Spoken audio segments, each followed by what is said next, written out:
So I'm going to allow, normally I would introduce our speaker, but I'm going to allow Derick to introduce himself. If you were with us last year, it's been over a year that Derick was one of our very first speakers to join us. I introduced him, but I'll allow him to do that tonight. So let me just quickly say this for the months of June and July, I wanted to invite as many of our sons as we can. And I was telling them, I sent all of them a personal, not all of them, but the ones that I knew, a personal invitation and just say, can you just join us? We have been encouraged as mothers for over a year by some great speakers, some phenomenal speakers, and you'll hear some of them again. Just, and I'm hoping that as mothers, we're able now to love a little bit harder and just show a little bit more grace and just pray a little longer, that we have been encouraged. And I know I have. But I wanted the sons to come. And I said three things as I sent them their personal invitation. I said, I was hoping that connections can be made, that you will see men speaking and you will see the names of other men and the men and the pictures of other men on the screen, that connections can be made. And you'll want, and I'll just leave it at that, the connections will be made, and that talents will be realized, that you'll realize that that God, how God can use you. If you saw Derick's flyer, you saw that Derick has the Derick Grant basketball school. That you could have a basketball school, that you could have. You'll see many businesses, men talking about their businesses. You'll see that you can do that. You'll realize some talents that you didn't know you had. And then the third thing I said, that desires will be developed, that our young men will develop a desire to bless not only themselves, not just be concerned about themselves, but and not only their families, but they'll want to reach out beyond just themselves and just blessed beyond themselves. So that was my prayer. That was what I believe God has led me to try to gather us together to do that. So with that said, I'm going to stop now, and then I'll let Derick come and lead us in whatever way God is leading him to lead us and our sons. And then we'll stop again about 8:50. We'll pause and for any questions or comments that you have, and then we'll allow Derick to close us in prayer.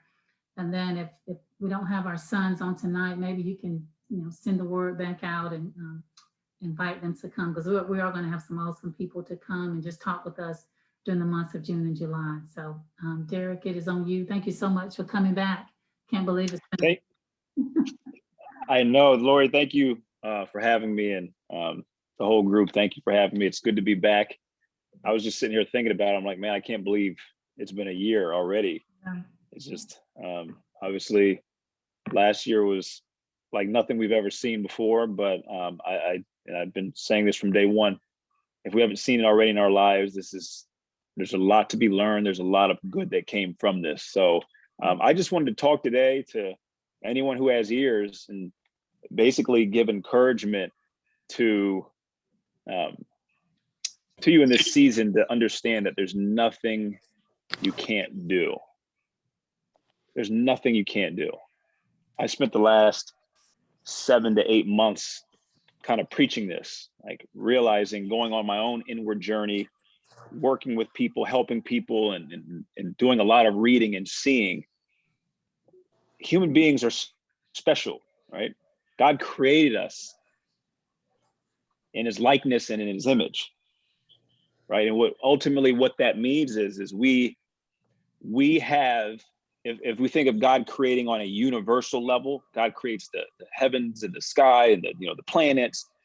He has given us that same authority on our lives. So last year, when COVID hit, I was sitting outside. If anybody's had to do e-learning with your children, you know that it can press you and stress you. And there was a day when both my kids were fed up, and I kind of had stuff going on. I was fed up. I said, you know what? I just need to go sit out on the porch. So I went outside and I sat on the porch for about 5 minutes just to cool off a little bit. As I'm sitting there, a little robin hops up on the ground. He didn't know, well, I'm guessing it was a he. It didn't know that I was there. And I'm sitting here watching it, and before I knew it, I wasn't thinking about what had me upset. And I'm sitting here watching this robin, and the robin just hopped around and just hopped around. and then it dig in the ground and find a worm, and then hop around some more, and then find another worm. And I sat here and I watched it. And I said, number one, this robin doesn't look as though it's stressed about anything. Never once when it got the worm did it worry about if it's going to have another worm. And I said, how many times in our lives do we do this? How many times in life do we say, oh no, but what if? Yeah, but my child is, what if he never gets back on track? And I believe this is where Jesus said, we have no need to worry. You don't have to worry. Understand that you are children of the Father, so you don't have to worry about anything. So anyway, as I'm sitting here watching this robin, I watched it hop around, and it never hopped unless there was an intention behind it. It never wasted anything. And when it went to dig in the ground, it came up with a worm. And I realized, and I was looking at its wings, and then it had to fly maybe 10 feet away, but it could have hopped, but it flew instead because it had wings. I realized then at that moment, I said, God always gives everything exactly what it needs from the beginning. From the beginning. Okay, it wasn't like the bird grew wings or grew a beak later down the road because it realized it needed it. It had already had everything inside of it. And what I realized is God does this with human beings. But see, just like the bird's wings just weren't strong enough when it came out of the egg. It had to develop them. It had to strengthen them. It had to endure some resistance for those wings to become stronger, for it to be able to fly. We have something that we have been gifted with. And I say it's a gift because absolutely it is. This is what gives us our creative nature. We have been gifted with this thing called the mind. God gave us a mind. And the reason why we have a mind, because this enables us to live out and create all that we are meant to create. See, God put gifts and seeds of greatness inside of each one of us, but without the mind, you cannot cultivate the seed of greatness. It's done through thought. If we go to Psalms 37:4, and it says, take delight in the Lord, for the desires of your heart will be given unto you. Well, translation of that, heart, they knew was the center of thoughts. So take out the word heart and put thoughts. Take delight in the Lord, and the desires of your thoughts will be given unto you. I realize, and I don't know if, I'm sure I'm probably not the only one on this call that realized 2020 made me more aware of my thoughts. It's as simple as the glass is either half empty or it is half full. It is based on how you perceive the situation. That starts with a thought. So I made a conscious effort in 2020. Once I realized that things weren't going to get back to quote unquote normal anytime soon, I have a choice. God has given me the ability and the authority to exercise free will. I can look at this situation as the glass being half empty, or I can look at this situation as the glass being half full. That is a choice that I've made. Well, see, what I didn't know is up until this point, I didn't realize that we had that choice. I thought life happened, and then whatever life was, we just perceived it that way. It's actually the other way around. You perceive the situation, and then life happens. So I deal with athletes, I deal with quote unquote high achieving people, and they'll say, oh, well, this situation is terrible. And I'll say, this situation isn't anything. Because what you're saying is terrible, but it's actually a blessing for somebody else. So how can the same situation be two different things? It's based on how you're viewing it. It's based on how you're perceiving it. This is the power of the mind. So, true story, when I got let go by the Harlem Globetrotters, Wednesday, May 13th, 2014, I was employed. On Thursday, May 14th, I was unemployed. Just that quick. I had a choice. My mom used to always tell me, you can throw a pity party, but don't you stay too long. I had a choice. I could have thrown a pity party and just said, woe is me, or I can use this seemingly negative situation as an opportunity to go into something full bore because I have no choice. And this is how I started Derick Grant basketball. I had no choice. I had been putting it off and putting it off and putting it off. And then my back was against the wall. It was almost as if God was saying, I gave you time to do this, but you still wouldn't do it. You're being hard-headed. So now I got to do it for you. And it forced me to learn how to swim. So I say that to you because this thing called the mind that we have all been given, we all have access to this thing called the mind, and the mind is what enables you to carry out the seed of greatness, your gifts. This is what enables you to carry it out. So I'll give you a true story. A kid that I mentored last year when we got on a call, I was telling you about how he was in prison and he had a trial coming up. Well, he ended up, he got arrested when he was 18 back in 2018. And he just had his trial in March. He's 21 years old. And he was found guilty. I had talked to him maybe a year and a half before while he was waiting his trial. And he said, man, when I get out, I can't wait to start speaking and helping young men so they don't make the same mistakes I did. Now I'm talking to him through a glass and I said, this is a conscious choice that this young man is making. He could sit here and say, this is awful, this is the worst thing, I can't believe this is happening. Or he can use this situation to go and help somebody else. That is based on how he's perceiving it. This is all done within the mind. I can't stress enough that the mind is what will determine how your life feels. Because at the end of the day, let's think about it. Our life is just one big experience that we measure by feelings. This is how we measure life. Why do we like to go on vacation? Because of how it makes us feel. Why do we enjoy loving and being loved? Because of the way it makes us feel. Why do we like eating foods that we know we shouldn't be eating? Because of how it makes us feel. All feelings are governed by a thought. Thoughts are constructed within the mind. So this is ultimately, when I tell people, when people say, oh, because I ask people now, I say, how do you feel? I don't ask them how they're doing. I ask them, how do they feel? Because when you tell me how you feel, now I know how you're thinking. So there was a guy, it was about 8 months ago. I'm downtown in Indianapolis and I was walking somewhere and he just so happened to be walking by, and COVID had happened, but so there was nobody, there wasn't a lot of people down. So I go, hey, how you doing? He kind of looked at me and I go, hey, what's up, man? How you doing? And he looked at me, he goes, man, life is terrible. I said, well, why do you say that? He said, man, I needed $35 more for me to be able to pay my rent, or else I was going to be kicked out. And because I was a veteran, he gave me this long story, and I could tell he was a construction worker and there was construction going on. And he had just found out that if he doesn't pay this $35, because he's a VA, he will not be able to stay at this place.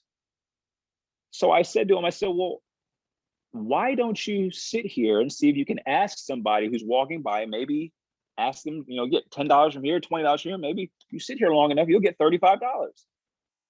So he kind of looked at me crazy and he's like, all right, well, I'll try. I'm like, you got nothing to lose. You don't have anything right now. So he sat there and I looked down the street and I saw an ATM. I said, well, I can give him $35 if this is what's going to really help him. It's not for me to decide whether he's telling the truth or not. My job is to, if I can help him, I will help him. So I walked down to the ATM and it took me about 5 minutes there and 5 minutes back.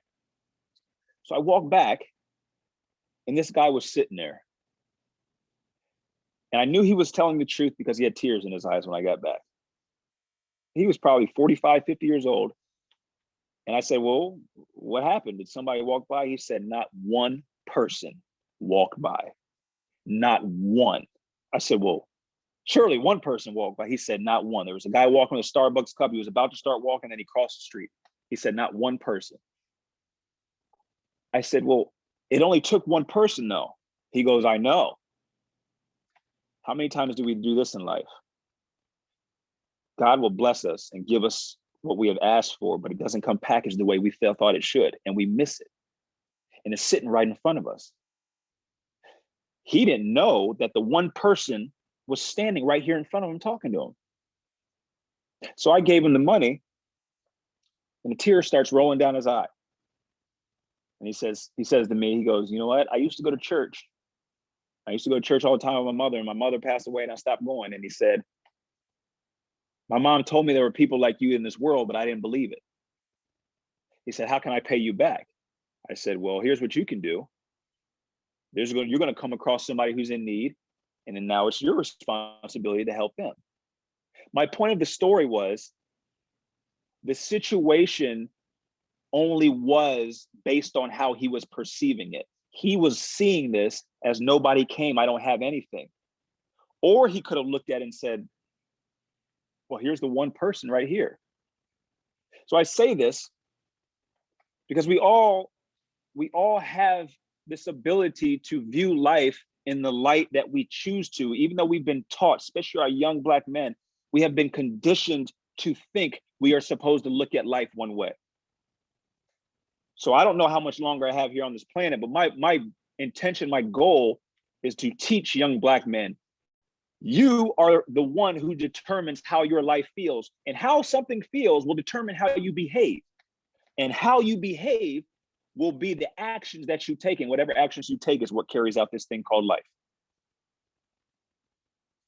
We've been taught that we're supposed to act a certain way. We're supposed to look a certain way. We're not supposed to be able to make X amount of money. We're only supposed to be able to do this, this, and this. Oh, well, you grew up here. Well, that means you can't do this and this. Well, nobody from your family's ever been to college. We have all of these programs and these paradigms that have been put on us by society, by culture.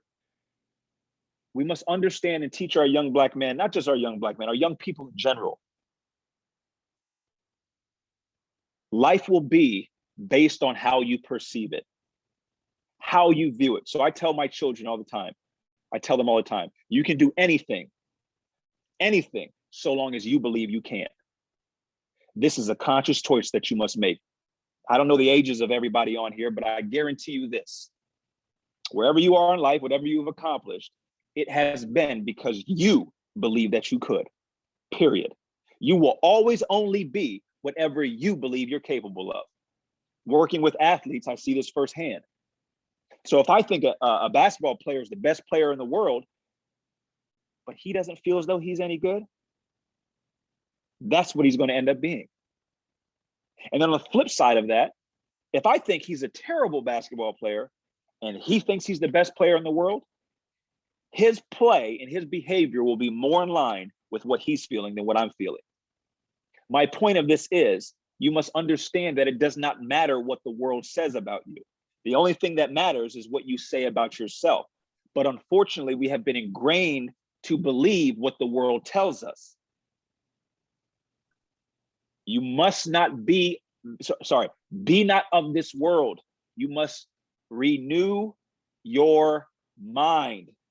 If you notice at that verse in Romans, what Paul was saying was, if you want to change, you need to renew your mind. He didn't tell you had to go get more money. You don't have to go get a better job. You don't have to get a better spouse. Be transformed by the renewing of your mind. He's telling you, you can change the way life feels, the way life looks, so long as you are able to change your state of mind. This is the beauty of being a human being. This is why we're able to put people on the moon and we're able to build airplanes. Look, true story. My dog just the other day, he was playing with the ball and the ball got stuck underneath the couch. He sat there and whined for 20 minutes because he couldn't get that ball. And I sat there and looked at him and I said, wow, he doesn't think to go out in the garage and go get a broomstick and just reach underneath there. He can't do it. He does not have that capability. But I, as a human being, I do. So ask yourself, this thing that God has blessed us with, are you using it? Are you using it to help others? Are you using it to live a life of fulfillment, to carry out and live out your gifts? This is why you have it. A bird does not have wings so it can walk on the ground. Somebody say, oh, well, a penguin's wings don't fly. No, you're right. But a penguin's wings act as basically fins in the water. So that's why they don't fly. They don't need to fly because they use those underwater. Everything that every creature on this planet has been given to it by God for a reason, not because it was just excess. Everything that we have is for us to use. Ask yourself, are you using it? I'm 38 years old. I'll tell you, I'll be honest with you, for about 36, 37 years of my life, I wasn't using my mind like I thought I should have. I wasn't. I didn't really even fully understand what this thing was. I thought my mind was my brain. My brain and my mind are not the same thing. So we have to understand, I tell people all the time, life will become a little more pleasant when you understand the rules of life. Number one, I was telling my 6-year-old daughter this. I tell my 8-year-old, he understands this already. I tell him, I said, you do understand that you are not your body. You are not your body. That is not what you are. You are the soul that is inside of this body, that is using this body as a vehicle, as a tool, as a vessel. Just as when we get in the car and we drive, we know that we're not the car. We're the drivers inside of the car. So when I talk to people, I ask them, I say, well, what happens to you when you die? They say, oh, well, I go on to heaven. I said, who goes to heaven? Well, my soul does. So where's that soul right now? Well, that soul is here. It's inside of you. That's what you actually are. So I start off by teach our young men, you're not your money. You're not your body. You're not your car. You're not your house. You're not your job. You're not that is not what you actually are. This is what Jesus was trying to teach us. When you understand that you are not your body, the body will one day stop. But the part of you that actually is real, that exists, will continue on. When you live life from this perspective, I tell people, if that what I actually am can't even die, why would I allow anything to ever put fear in me or have control over me here in this world? This is perspective. This is choice. So now I went from living unbeknownst to me, a life of fear to now a life of faith. I live a life of faith. See, fear and faith they're on the same scale. They're just differing by varying degrees. That's a choice. I can look at this situation, be fearful of it, or I can have faith. I can believe in something that I cannot see and know that this is going to work out for the good. So with our young people, instill in them, teach them that you are not anything of this world. You are more than that. When God breathed his breath into us, that is what you actually are. This is what you are. God gave you the ability, the authority through him making you his child. So on a fundamental level, like I said, when you understand that, you will see that anything is possible. I tell my 6-year-old daughter and my 8-year-old son all the time, if you just believe, you can do anything. My mother used to point to my chest, my heart, when I was 4 years old. I remember, I can still see it this day. She used to tell me, it doesn't matter what anybody else says. All that matters is what you believe and hear.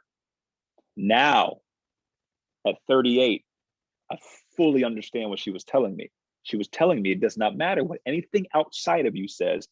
The only thing that matters is what you believe and hear, period. Period. This is how people become high achievers. This is how people go past what everybody expected. I can do anything if I believe I can do it. Think about your life. Think about your life. Think about the hardest thing you've ever done. There was a sliver, there was an ounce of you that believed you were capable of doing it. So when we go to the good book, when we go to the Bible, this is exactly what Jesus was telling us. When he healed the demon-possessed boy, and the disciples said, well, how'd you do that? How come we can't do that? He didn't tell them because I'm God. He didn't say that. He said, why do you have so little faith? Why? If you had the faith of a mustard seed, you could move that mountain over there.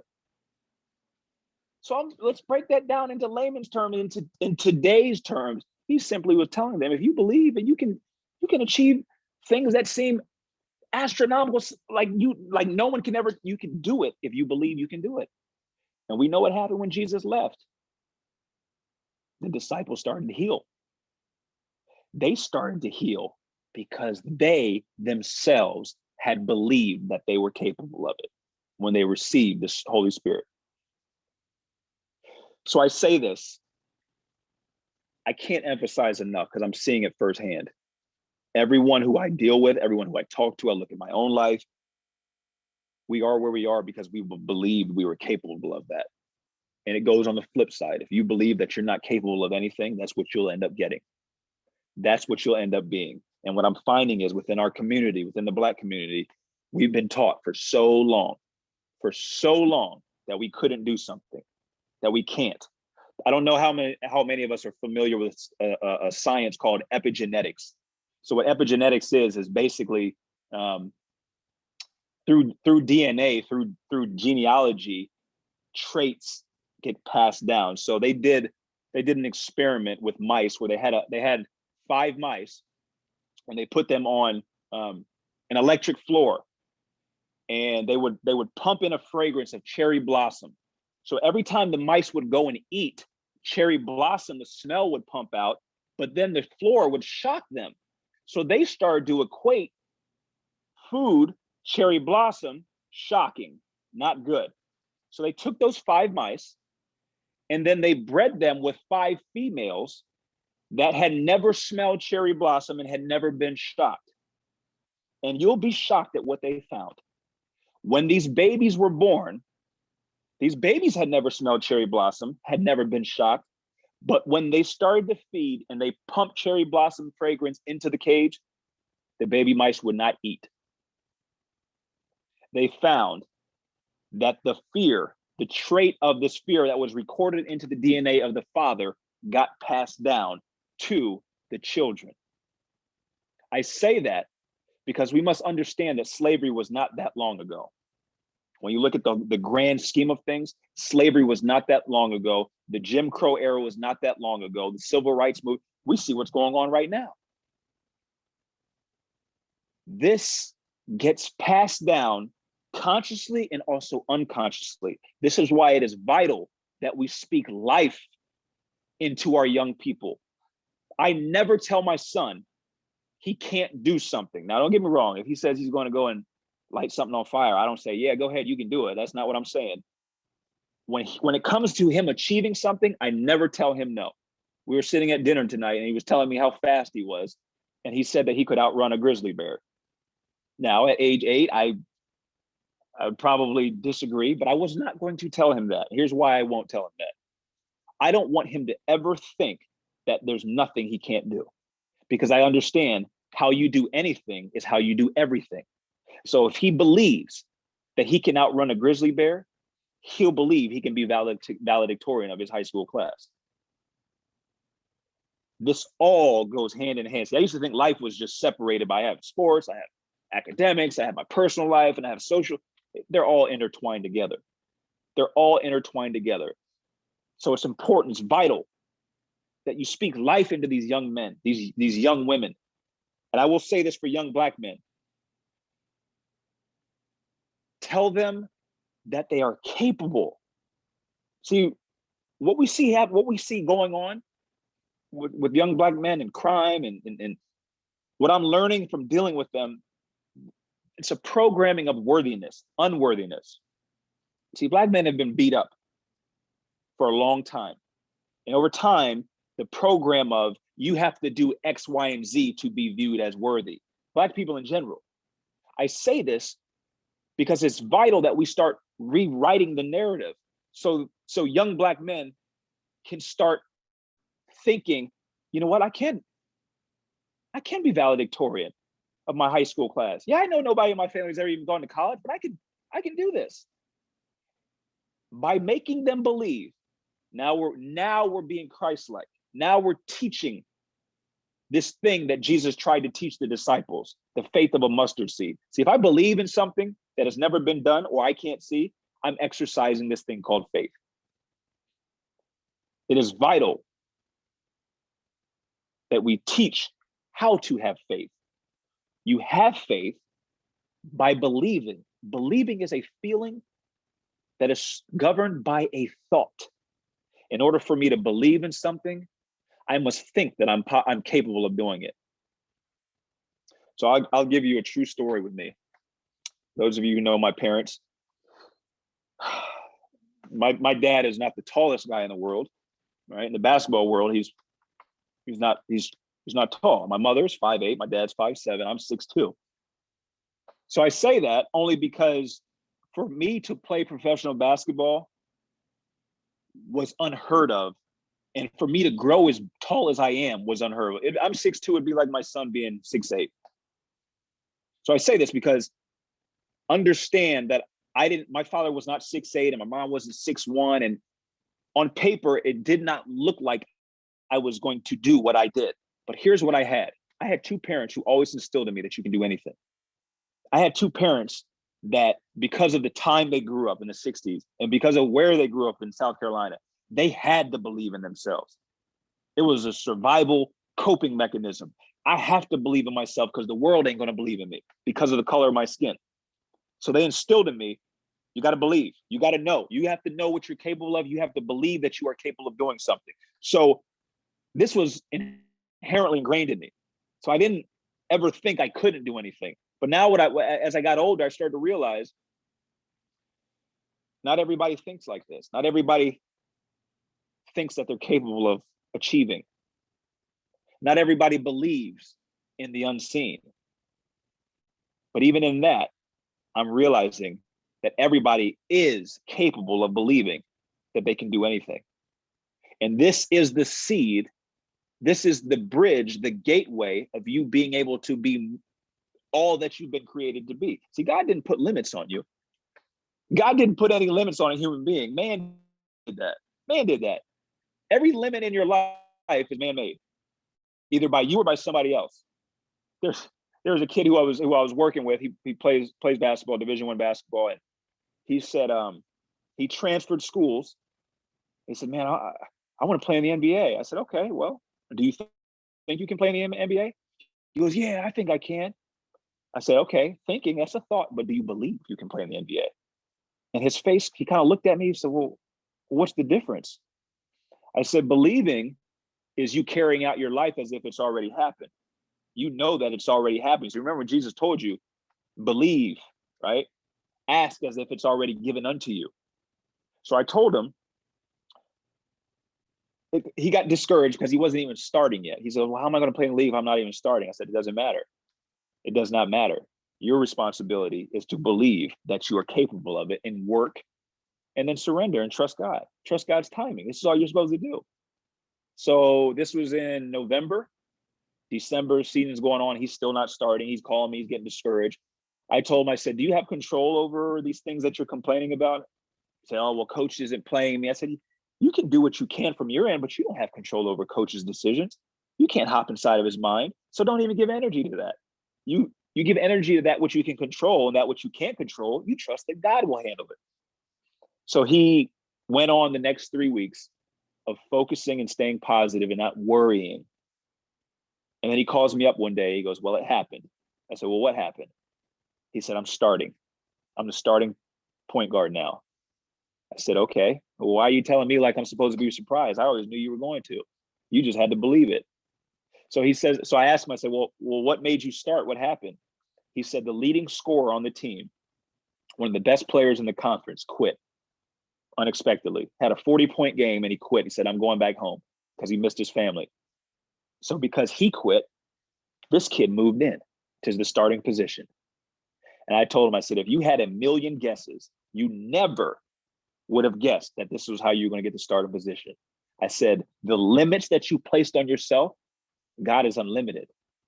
Unlimited. That means there are no limits. This is why it happened this way, because it was in a way that you couldn't even conceive or fathom. The leading scorer on the team left after he had a career high game. This is the power of believing. This was why Jesus told us to have the faith of a mustard seed. I hope I'm illustrating and I'm articulating the power of this. Every professional athlete I work with, I ask them the first question I ask, when did you know you were going to be a professional athlete? They all say the same thing, usually around between 8 and 12. I say, how did you know you were going to be a professional athlete? They always say the same thing. I just knew I would. I always believed I could. All of them say this. And I'm starting to realize now, you will always only be whatever you believe you are. Period. Have you told a young person lately, that they can do anything, that they can be anything? And really said it with conviction and made them believe it. So here's the power of it. I told you, if I believe in you, but you don't believe in yourself, it won't work. But if you have enough influence over a child or a human being, you can get them to believe in themselves. I look at what this is what parents are for. This is what parents and teachers and coaches and grandparents, this is our responsibility for the generation coming up under us, to cultivate and teach them and show them all the gifts that they have inside of them, and then get them to believe that they can do anything. So I've gone on this journey over the last year of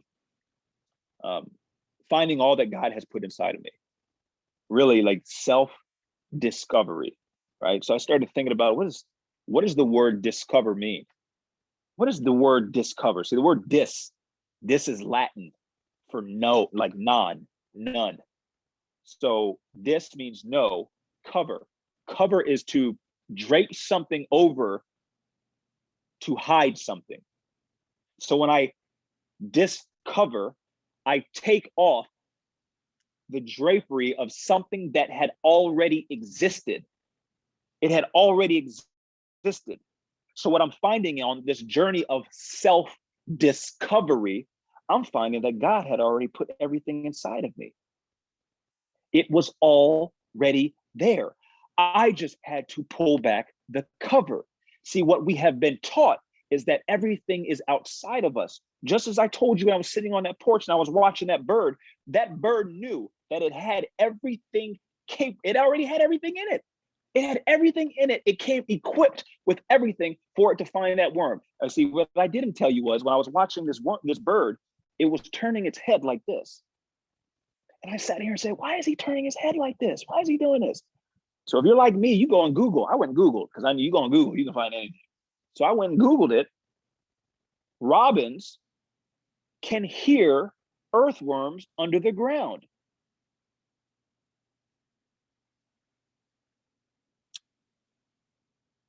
I sat there and said, no one taught this robin. No one told this robin. Nothing said, hey, you have these ears. You're going to be able to hear worms one day. No one told it. It just knew. It just knew because it doesn't have the capability of thinking outside of what God has put inside of it. It just is. See, this is the flip side of it. God gave us this thing called the mind to be able to create and be all that we actually are. But as we have heads, we have tails. We have a good side, we have a bad side. Because we have this mind, we can think outside of our nature. So you can start to believe that you are your body, that you are your house, your car, that all of that actually is what's important because you have this thing called the mind. Animals aren't capable of that. So I say this because I'm watching this bird and I realize then God gives everything that we need already from the jump, from the beginning, right from the beginning, from the moment that you were born. Everything that you ever need in life has already been given unto you. And if you need it and don't have it, that actually means you just didn't need it. How many times, though, have you needed something and you could not find it within you, but you found somebody who could help you with it? See, what I found is all I have to do is focus on the dots. God to fill in the spaces in between. And then when I look back, I see how those dots connect. I did my part. God does his part. We need to start doing our part for our young people, for our young men. Right down the street yesterday, there was about 5 young black men. They came in town for an AAU tournament. The house down the street they were renting out for an Airbnb. And they were all the same age as my son. So I went to the grocery store. I came back. There's 7 kids in the driveway playing basketball. I said, wait, what's going on here? So I get out and I start playing with them. Competitive juices start going. So I can keep up with a 4th grader. I don't know if I can keep up with a grown man, but I can keep up with a 4th grader right now. So I get out there and start playing, and I start dunking the ball, and they're like, oh my God. They had never seen it. And I told my wife, I said, they probably never seen a basketball player. They were from Chicago. They had never seen anything like this before. So they left and they found out I played for the Globetrotters and everything. Well, this morning, they come by. Doorbell rings. I'm like, who's coming by at 9 o'clock in the morning? These boys were going back home. And they came by and they said, can we get a picture with you? So yeah, we can take a picture. I realized at that moment I had a chance. I had an opening. I had a window, an opportunity. I had enough influence for that 30 minutes I played basketball with them that they wanted a picture. See, a picture will be ingrained. That'll be forever. They'll have that picture forever. But you know what else is forever? The feeling that you will have somebody feel based on your behavior.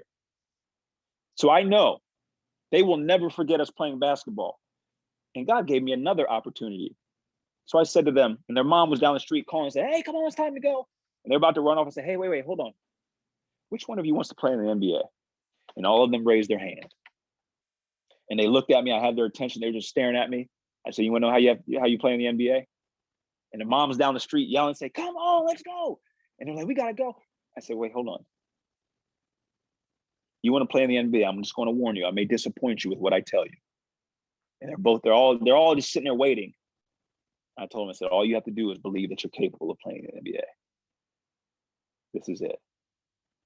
And four of them ran off, and one of them looked at me like it resonated. He got it. He understood what I was saying. And he just looked at me like, yeah, I just got to believe. That's it. I tell that story because it doesn't have to be this big, grandiose presentation for you to have an impact on someone's life. It doesn't have to be set up. It can be impromptu. I didn't know these little boys were going to come by the house and ask for a picture. I didn't know that. God's going to put you in places and give you opportunities. This is him connecting.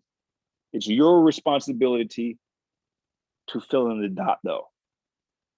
How many times in life have you had the opportunity to impact someone's life, to give words of encouragement? Because here's the thing. I think, I'm 38, but there are people in my life who I've met one time, and they have said or done something that I never forgot.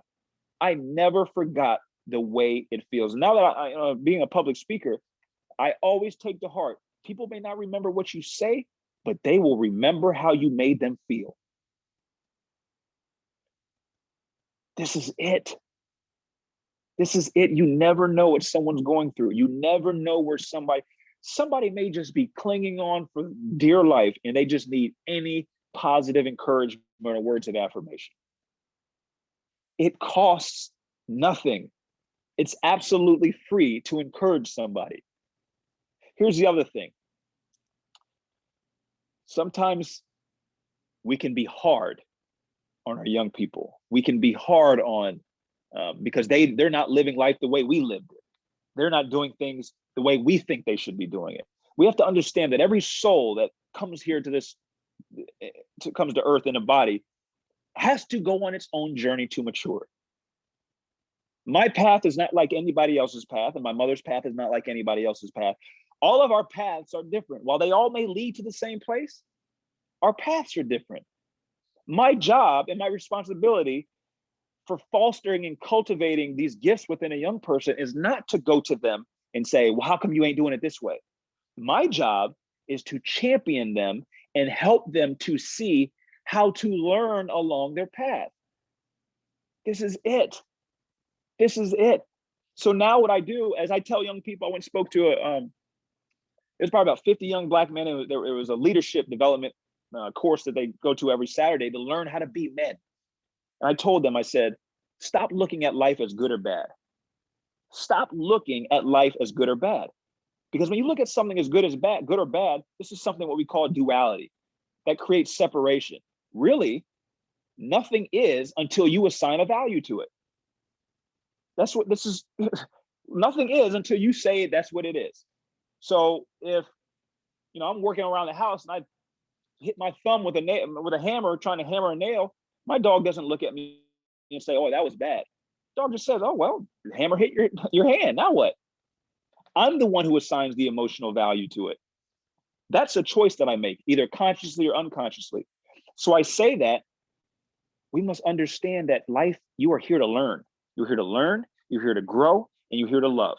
Period. I learn, I grow, I love. And then I just repeat this over and over again. So now, how many times in your life were you in the storm? You were the storm of life and you got wet and you were soaking wet. This was the worst thing ever. I can't believe, God, why would this happen to me? I can't believe I'm going through this right now. How many times have we said that? But when you got through that storm, you realize actually how dirty you are and you needed that water to wash you off. So really, was all that water and that rain and that storm, really, was it that bad? It's always going to seem bad while you're in it. I was just telling somebody the other day, life is a weight room. That's all it is. Life is a weight room. If you work out and you want to build muscle and get stronger, your muscles are going to be sore. You must have resistance to gain muscle, to have development. This is the only way you can develop. This is it. I have to have resistance. So your soul must go through these, I guess you can call them tests, these challenging times, so that this resistance will mature your soul. Your responsibility is to extract the lesson from it, so now you learn what not to do the next time around. So I teach young people, stop looking at life as good or bad. You have desirable situations and you have undesirable situations. So a desirable situation is what we call good. An undesirable situation is what we call bad. A desirable situation, what I'm supposed to learn is sitting right there on the surface. In an undesirable situation, what I'm supposed to learn is tucked up underneath it. And I have to look for it. I have to look for it. I was coaching a guy who had lost a lot of money, lost his money, and he was in a tough place, but he's on the up and up now.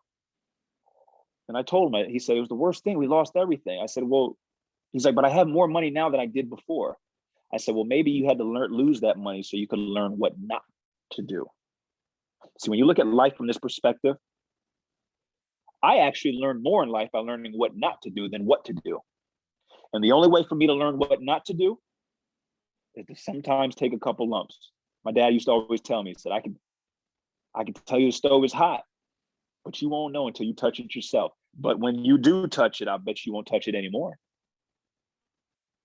Sometimes the lesson that needs to be learned is a little harsher than other lessons. I told you about the young man who I mentored who was in prison. He said he wanted to get out and speak. And great kid. He was Division I baseball player. He was homecoming king at a school. 5 weeks ago, he got sentenced to 85 years in prison. 85 years at the age of 21. Now, I looked at that and I said, he's going to have to change the way he views life. He won't get out. The earliest he can get out is at age 85. He has to serve 64 years. So chances are his mom, his brothers and sisters, they'll all be gone. But I said to myself, even in that, even though he's in prison, you can still enjoy your life. You can still get closer to God. See, this is what we got to understand. This is what we got to understand. God, if we're all God's children, God doesn't, how he teaches and how he gets us to fully realize and have a relationship with him, he ain't worried. See, I understand prison was man-made. God didn't make prison. So prison is quote unquote bad because man has said it's bad. God isn't not the one who established prison. This was a man-made construct. So whether God gets his heart in prison or he gets his heart in the streets, he does not care. It does not matter. The only objective is to get his heart and bring him back close to him. So when we teach our young people and we tell them and we encourage them that life is based on how you view it. And if you think this situation is bad, let that be a red flag letting you know that I'm supposed to learn something here. I'm supposed to learn something. So now when I go through life and things seem tough, they seem uncomfortable, I don't run away from them.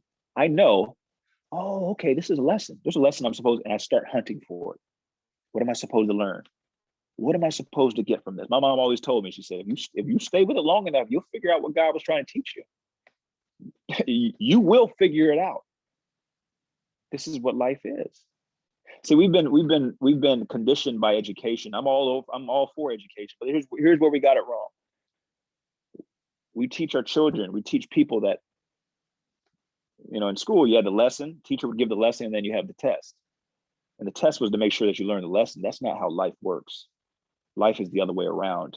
You have a test first, and then you learn the lesson. So when you understand this, there is no such thing as failure. You cannot fail. You cannot fail. I just remember I sat on my edge of my bed one day. I said, how in the world could this infinite God, the creator of all, how could he make a little old pea-brain human being like me fail? Like, why would he set me up for failure? Failure was a man-made construct. You can't fail. You cannot fail. Look back on your life right now. Think back in your life, and you have never not failed one time. Never. Never have you ever failed. Yeah, but what? No, wait. No, I guess I thought I failed, but I'm still here today. So that means I must have learned. You never failed. If you were on this call right now, you have never failed. Never. You understand that life is just a series of checkpoints, right? And here's the other thing. Dealing with young people, I see this all the time. We're so caught up in this, like, I got to accomplish this and then I'll be this. You ain't got to do none of that. That thing that you're chasing, you're already that. When Jesus said, judge a man by the fruit of his spirit, peace, love, joy, right? Gentleness, kindness, forbearance, and go on and on. These are what you naturally are by nature, so long as you understand that you actually are a soul, a spirit inside of a human body. Your spirit, the fruits of it are these characteristics that Jesus named. That is what you naturally are. This is why we love babies. This is why we love babies, because babies have not developed a human persona, an ego, a worldly identity that keeps them from being the fruit of the spirit. They're just purely the fruits of the spirit. That's all they are. This is our responsibility as adults. As adults, for us to get back to that, but then also teach young people. To teach young people, stop thinking you need more money to be validated. Because the reason why you want validation is so you can have acceptance. And the only reason why you want acceptance is so you can feel peace. But if you understood what you actually were, you actually are inherently peaceful to begin with. So everything that we chase, money, fame, status, followers, everything that we chase, everything that human beings chase, we're after the thing of that which we actually already are. We're dealing with a guy who plays the NFL. He said, man, if I could just sign this long-term deal, I said, man, I'll be secure. I said, well, hold on now. What does that mean? Because that what you feel as though you need to be secure, that's what you're going to be a slave to. So what are you talking about? You need this long-term deal. He said, well, if I have this money, then I'll be set. My family will be set. I said, your family's already set. I said, what happens to your family when everybody's done? Body stops working. Where do you go? So we all go to heaven. So, okay, well, that's the end game. You know that you got your ticket punched. You're good. You're fine. You don't have to worry about that.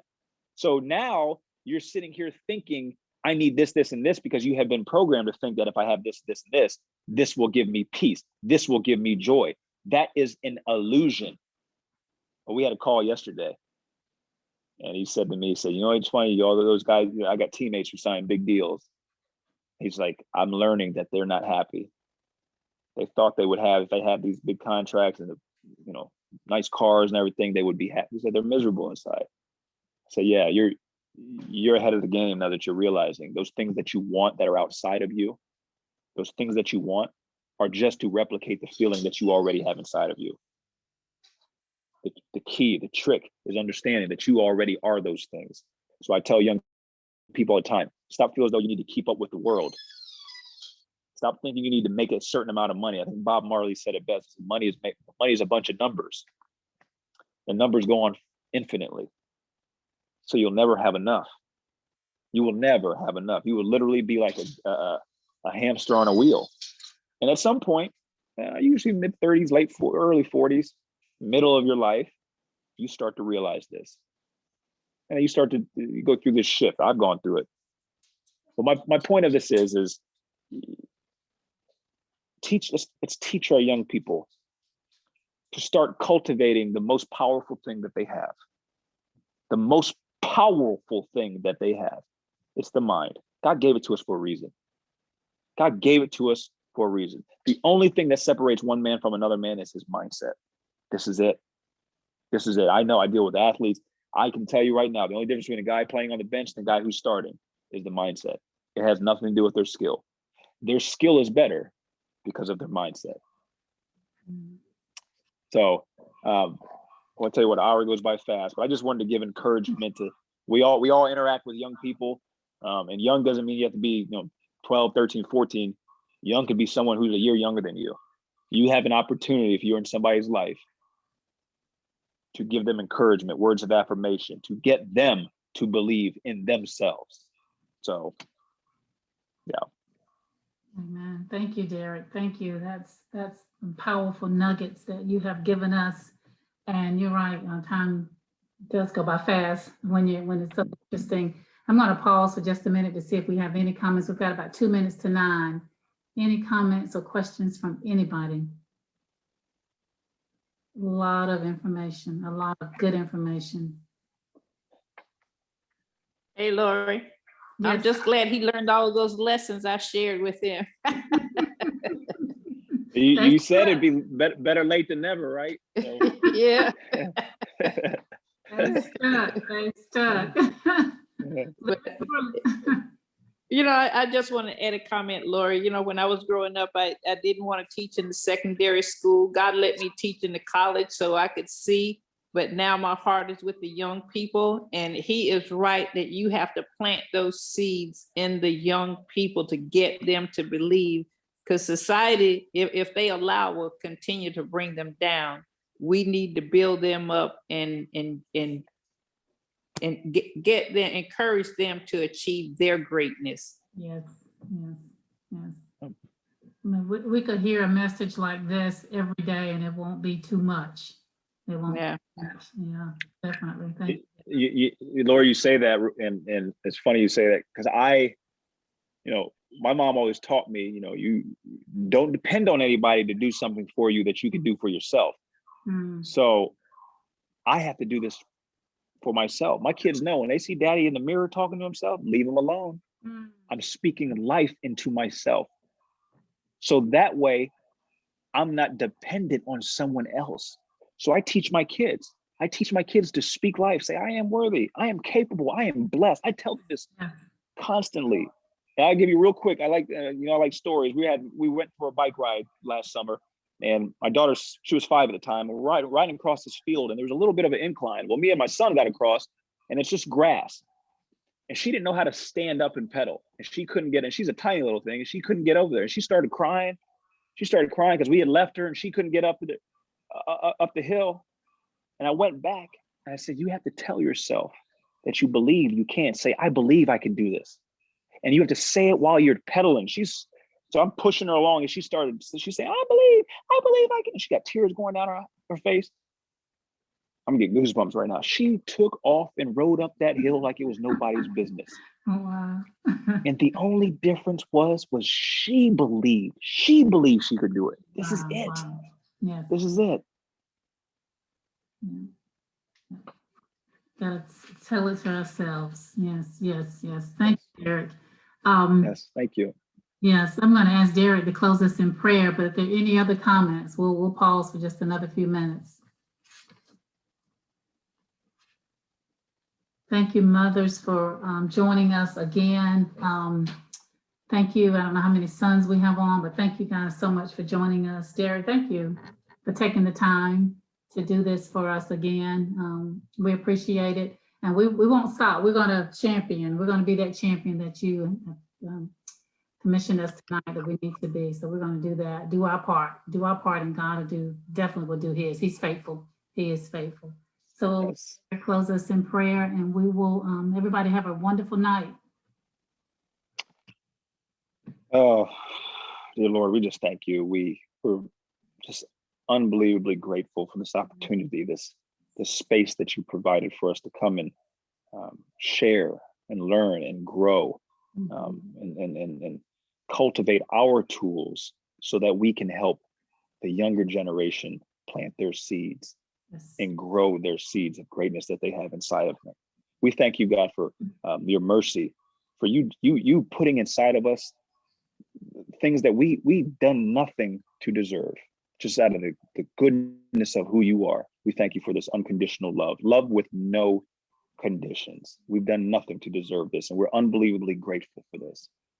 God, I pray that every single person on this call may go out and reach and teach and help and cultivate and help these young people. And that we may continue to do this so that we may all fully realize that we're all children of yours. Yes. In Jesus' name we pray. Amen. Amen. Thanks again. Everybody have a wonderful night. We'll talk next week. Thank you all. All right. Bye. Thank you. Bye. Bye-bye.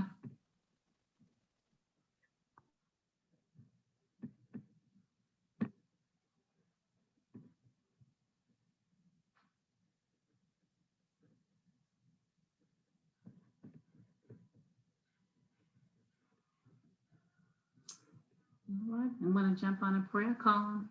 Thank you, Deej, for joining us.